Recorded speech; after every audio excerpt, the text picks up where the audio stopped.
trying to spend and am spending increasingly more time on my own work.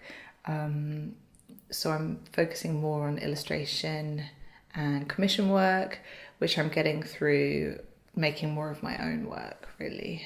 But I sort of make a living generally through high street fashion, repeat pattern design. And that's like my majority of my background since leaving uni.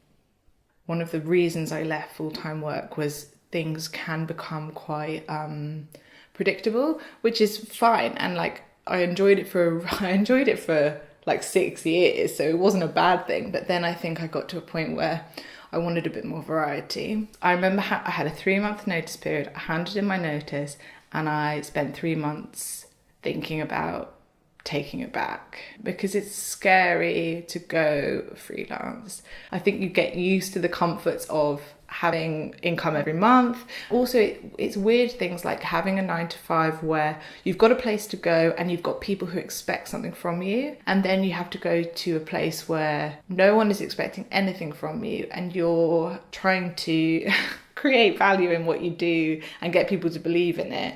You have to get really good at self-motivation and being really strict with yourself. Like, I'm going to get up, I'm going to have a wash, put on some proper clothes and make a coffee and sit down and do some work. But you have days where you just hate yourself because you have just not done what you like should have done. And the problem is you're the only person who knows that you've done a bad job or whatever.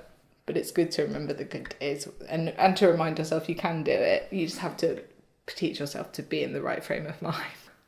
I feel sometimes like I've only just started doing my own thing and I'm in my 30s, and sometimes that freaks me out and I want to kind of catch up and do everything, and I think it's a little bit a fear of maybe I'm a bit late, and because I spent so long in full-time employment, which I really enjoyed and I learned so much, but I think then doing my own thing has been really exciting for me, and I do always feel like I'm trying to catch up with everyone else. I think that it's so important to remember like every path is different and that's okay, and everyone's path is what gives them their unique outlook, their unique style, their interests, and all those different things are what helps you make your work be your individual work.